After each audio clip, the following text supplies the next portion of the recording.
नमस्कार। आज हम आरबी स्पार्कमैन की किताब द आर्ट ऑफ मैनिपुलेशन से मिले कुछ विचारों पर बात करने वाले हैं। हाँ, और ये कोई किताबी पढ़ाई या रिसर्च से नहीं है। सही, ये असल में लेखक के अपने अनुभव है।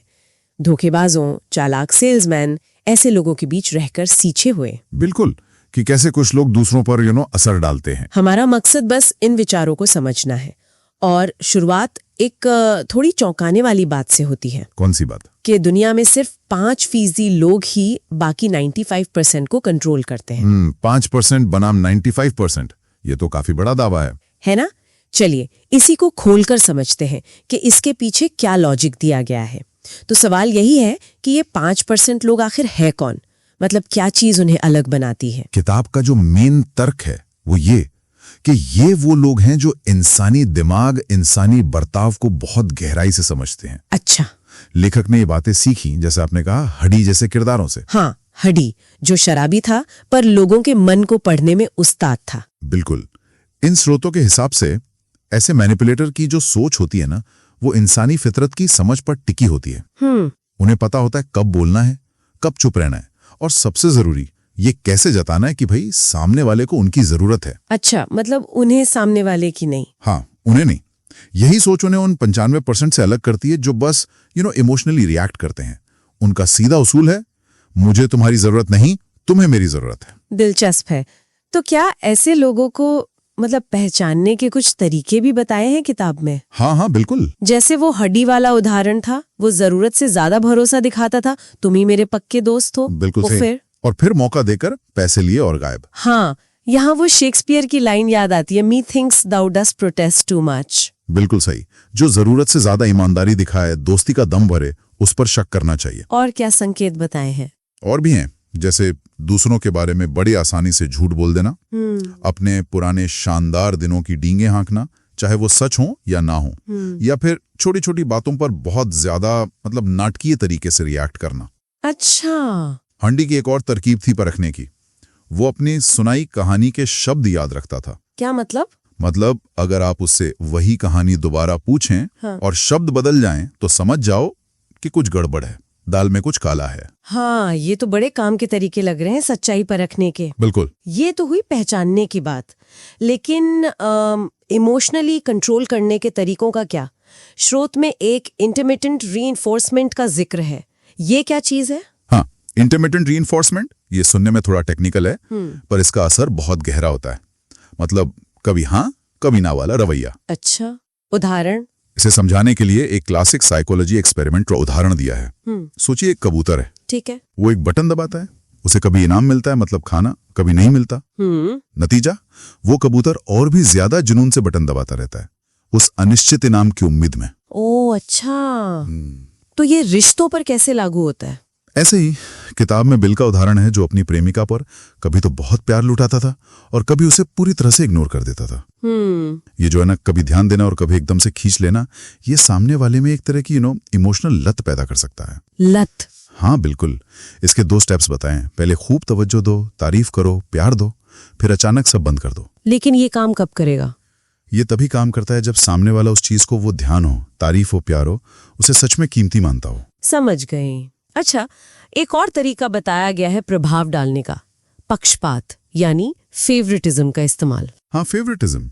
दावा यह है कि कामयाबी अक्सर सिर्फ काबिलियत पर नहीं, बल्कि सही लोगों से आपके कनेक्शन पर भी बहुत निर्भर करती है। नेटवर्किंग। बिल्कुल। एक सर्वे का भी जिक्र है जिसमें कई सफल लोगों ने माना कि उनके रिश्ते, उनके नेटवर्क उनकी कामयाबी में बहुत अहम थे। तो सवाल यह है कि इसे अपने फायदे के लिए कैसे इस्तेमाल किया जाए? क्या ये चालाकी है? यहाँ चालाक से ज्यादा मुझे लगता है समझदारी की बात है।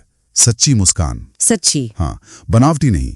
और सच्ची तारीफ, लेकिन वो तारीफ खास होनी चाहिए। जैसे, अरे आपकी पिछली मीटिंग में जो आपने पॉइंट कहा था वो वाकई बहुत काम आया। अच्छा, स्पेसिफिक। हाँ, और सबसे अहम, ऐसे सवाल पूछना जिससे सामने वाला अपनी कहानी बता सके, अपनी सक्सेस स्टोरीज शेयर कर सके। जैसे आपने बिजनेस कैसे शुरू किया, या यहाँ तक पहुंचने में सबसे बड़ा चैलेंज क्या रहा। इससे एक असली कनेक्शन बनता है। ये तो जेन्युइन रिश्ता बनाने जैसा है। हाँ, ये सिर्फ चापलूसी नहीं है, ये इंसानी रिश्तों को समझने और बनाने की कला है, जो आगे चलकर मददगार हो सकती है। तो कुल मिला के बात फिर वहीं आ जाती है जो हड्डी का फंडा था। कौन सा? कि ऐसा माहौल बनाओ कि सामने वाले को लगे कि उससे आपकी ज्यादा जरूरत है। बिल्कुल, कभी भी खुद को डेस्परेट या जरूरतमंद मत दिखाओ, भले ही अंदर से वैसा महसूस हो रहा हो। हाँ, ये सिद्धांत तो हर जगह लागू होता होगा, है ना? बिजनेस डील्स, रिश्ते, हर जगह। हड्डी का वो डेटिंग वाला किस्सा याद है? हाँ हाँ, पहले से एक सस्ता कमरा बुक करके रखना और फिर बार में ऐसे बर्ताव करना जैसे उसे कोई फर्क ही नहीं पड़ता, किसी की परवाह ही नहीं। यही जो बेपरवाही, उदासीनता का भाव, ये उसे दूसरों की नजर में ज्यादा आकर्षक बना देता था। कमाल है, ये दिखाता है कि जरूरत का एहसास कराना या न कराना कितना पावरफुल हो सकता है। कैसे वो 5% बनाम 95% वाला समीकरण काम करता है। हाँ, और कैसे चालाकी भरे व्यवहार के संकेतों को पहचाना जा सकता है। वो कभी हाँ कभी ना वाला रवैया कैसे इमोशनली बांध सकता है। और कैसे रिश्तों की समझ का इस्तेमाल प्रभाव डालने के लिए किया जा सकता है। सार यही है कि जरूरत का खेल एक मजबूत मनोवैज्ञानिक हथियार है। बिल्कुल, ये सब हमें सोचने पर मजबूर करता है कि ये तकनीकें हमारे आसपास कितना इस्तेमाल होती हैं, शायद हमें पता भी नहीं चलता। हाँ, और एक सवाल शायद हम सब खुद से पूछ सकते हैं, अपनी रोज की जिंदगी में, अपनी बातचीत में, अपने रिश्तों में हम कितनी बार अनजाने में ऐसी मनोवैज्ञानिक चालों का सामना करते हैं, या शायद खुद इस्तेमाल कर लेते हैं। हाँ, या शायद खुद ही इस्तेमाल कर बैठते हैं। हमारे पास जो सामग्री है उसमें कुछ ऐसी बातें हैं कि कैसे मतलब जरूरत न जताना, या कभी कभी थोड़ा कम जानकार दिखना और दूसरों के इरादों को भांप लेना, ये सब किसी को असल में ज्यादा प्रभावी बना सकता है। तो पहली बात जो है वो थोड़ी चौंकाती है कि रिश्तों में या काम में कमजोर दिखने की बजाय आत्मनिर्भर दिखना ज्यादा आकर्षक है। जैसे अगर कोई कहे कि भाई जरूरत नहीं है आपकी, ठीक लगे तो साथ काम करे वरना कोई बात नहीं, तो शक्ति का समीकरण बदल जाता है। ये क्यों होता है? हाँ, ये बिल्कुल हमारी आम सोच से थोड़ा हटकर है। और देखिए, ये सिर्फ कॉन्फिडेंस दिखाने की बात नहीं है। असल में ये है इंसानी ईगो को, अहम को समझना। जब किसी को लगता ना कि सामने वाले को उसकी परवाह नहीं या जरूरत नहीं, तो उसका अहम थोड़ा हर्ट होता है। अच्छा। और फिर वो खुद को जरूरी साबित करने में लग जाता है। तो सारा ध्यान और अक्सर कंट्रोल भी उसी की तरफ चला जाता है जिसे ऊपरी तौर पर फर्क नहीं पड़ रहा। तो जरूरत न दिखाने से एक तरह का कंट्रोल मिलता है। अच्छा, इसी से जुड़ी एक और बड़ी दिलचस्प रणनीति है इन सोर्सेज में जानबूझकर थोड़ा विनम्र या कम जानकार दिखना। वो मीटिंग वाला उदाहरण था ना, जहां सब चिल्ला रहे थे पर डील वो ले गया जो कोने में शांत बैठा था। ये कैसे काम करता है? सही पकड़ा आपने, बिल्कुल। जो मासूम या कह लीजिए सीधा साधा दिखता है उसे लोग अक्सर हल्के में ले लेते हैं। हाँ। और बस यही कम आंक का जाना ही उसकी असली ताकत बन जाता है। इसे हम कह सकते हैं जानो सब पर जताओ कम वाली बात। दूसरों को बोलने दो, थोड़ा उनके अहम को अच्छा महसूस होने दो। हाँ। और फिर सही टाइम पर बिल्कुल नपे तुले शब्दों में अपनी बात कहो। बेसिकली कम बोलो, ज्यादा सुनो और समझो। और लोगों के असली इरादे, वो क्या चाहते हैं असल में, उसे समझने के लिए भी कुछ तरीके बताए गए हैं। जैसे कि बातचीत में अचानक जो पॉज आ जाता है उस पर ध्यान देना। हाँ। या सीधे पूछने के बजाय थोड़ा घुमाकर सवाल करना। और ये भी कि कोई बार बार किन टॉपिक्स पर वापस आ रहा है। बिल्कुल। देखिए, शब्द तो अक्सर सच्चाई छुपाने के लिए होते हैं, है ना? सही बात है। पर जो हाव भाव है, आंखों की भाषा है, या जो कहा नहीं गया, वो ज्यादा सच बोल जाता है। सामग्री यही कहती है कि किसी के व्यवहार या बातों में जो पैटर्न बार बार दिखते हैं ना, पैटर्न, हाँ, वो पैटर्न उसके असली मकसदों की तरफ साफ इशारा करते हैं। जैसे कोई बार बार पैसे की तंगी का जिक्र करे तो शायद उसका असली मुद्दा वही है। अच्छा, एक और पॉइंट है भरोसेमंद दिखने की ताकत बजाय डराने वाले दिखने के। वो 2 गायों वाला उदाहरण बड़ा अच्छा लगा मुझे। एक गुस्सैल सी ब्रह्मा गाय और दूसरी शांत भरोसेमंद गर्जी। दूध निकालने के लिए तो लोग गर्जी के पास ही जाएंगे, जाहिर है। हाँ, ये तो इंसानी फितरत है ना? देखिए, पावरफुल लोगों से हम शायद इम्प्रेस हों, हाँ, पर भरोसा हम उसी पर करते हैं जिसके पास जाना सेफ लगे, आसान लगे। तो सामग्री का निचोड़ यही है कि अगर सच में किसी पर असर डालना है तो डराने धमकाने से ज्यादा भरोसेमंद बनना काम आता है। डर शायद पल भर का हो, पर भरोसा लंबा चलता है। और पैसों के लेन देन में धोखे से कैसे बचें, इस पर भी कोई सलाह है कि किसी की बातों पर मत जाओ, उसका पिछला रिकॉर्ड देखो, ट्रैक रिकॉर्ड कैसा रहा है। हाँ बिल्कुल, कोई कितना भी अच्छा बोले, देखना ये है कि उसने पहले क्या किया है। और एक बहुत प्रैक्टिकल सुझाव भी है, अगर पैसा देना ही पड़े किसी को तो उसे उधार की तरह नहीं बल्कि एक तरह का गिफ्ट समझो। अच्छा, गिफ्ट। हाँ, गिफ्ट। ताकि अगर वो पैसा वापस न भी आए तो आपको ज्यादा तकलीफ न हो, दिल कम दुखे। और अगर कोई शर्त रखनी भी है तो ऐसी जो सामने वाले पर थोड़ा साइकोलॉजिकल दबाव बनाए, ना कि सिर्फ पैसे लौटाने का सीधा दबाव। दिलचस्प। अच्छा, और आखिर में बिना बहस किए किसी की सोच कैसे बदलें? यहां जोर इस बात पर है कि बहस तो करनी ही नहीं है, राह दिखानी है, सही समय चुनना है, और कभी कभी तो चुप रहना ही ज्यादा असरदार होता है। बिल्कुल सही कहा। देखिए, किसी के अहंग को चोट पहुंचाए बिना अगर आप उसे ये महसूस करा दें कि आइडिया उसी का है तो वो ज्यादा असरदार होता है। हाँ। बहस जीतकर आप शायद एक दुश्मन बना ले, है ना? लेकिन किसी को जीता हुआ महसूस कराकर आप उससे अपना साथी, अपना फॉलोअर बना सकते हैं। बस उन्हें सोचने का एक नया एंगल देना है, ये नहीं कहना कि आप गलत हो। इन सभी बातों से जो एक निचोड़, एक सार निकल रहा है वो ये है कि असली प्रभाव, असली कंट्रोल शायद वो सीधी ताकत दिखाने या जोर जबरदस्ती से नहीं आता, बल्कि वो आता है इंसानी मनोविज्ञान की गहरी समझ से, थोड़ी होशियारी से बनाई गई रणनीतियों से और भरोसेमंद बनने से। हाँ, बिल्कुल। और ये हमें सोचने पर मजबूर करता है ना कि क्या सच्ची ताकत जोर जबरदस्ती और दिखावे में है, या फिर इंसान के स्वभाव की वो जो बारीक समझ है और उसके जरिए धीरे धीरे असर डालने में। ये जो अंश है वो आपसी बातचीत, मतलब बहस में अपनी बात मनवाने या फिर दबाव का इस्तेमाल करने और हाँ, मुश्किल लोगों से निपटने के बारे में क्या कहते हैं। हाँ, बिल्कुल। और हमारी कोशिश रहेगी कि इन तकनीकों के पीछे जो मनोविज्ञान है उसको समझें। मकसद यही है कि भाई बातचीत कैसे बेहतर हो और हम खुद को भी कैसे बचा के रखें। ये साफ कर दें कि ये चर्चा पूरी तरह से किताब के दिए गए अंशों पर ही आधारित है। अच्छा, मजेदार बात यह है कि किताब कहती है जीतना मतलब चीखना चिल्लाना नहीं है, बल्कि अहम बात है सामने वाले के मन को समझना, खासकर उनकी ईगो को, मतलब स्वाभिमान को ठेस पहुंचाए बिना अपनी बात कहना। सही कहा, सीधे सीधे टकराव से बचना। किताब इसके लिए कुछ आप कह सकते हैं प्रैक्टिकल तरीके बताती है। जैसे सीधा ये मत कहिए कि तुम गलत हो, इसकी जगह कुछ ऐसा कहें, मैंने इस बात को शायद थोड़े अलग नजरिए से देखा है। या फिर अच्छा, मतलब सीधा हमला नहीं। बिल्कुल। या पहले थोड़ी सहमति दिखा लें, जैसे हाँ आपकी ये बात तो सही है, कि वो फिर अपनी बात रखें। एक और तरीका है सवालों का इस्तेमाल, जैसे क्या आपने कभी इस पहलू पर सोचा है कि। किताब का तर्क है कि इससे ना सामने वाला डिफेंसिव नहीं होता, बल्कि सोचने लगता है। ये सुनने में तो आसान लगता है, पर असल में ये सामने वाले की सोच को बड़े आराम से मोड़ने वाली बात है।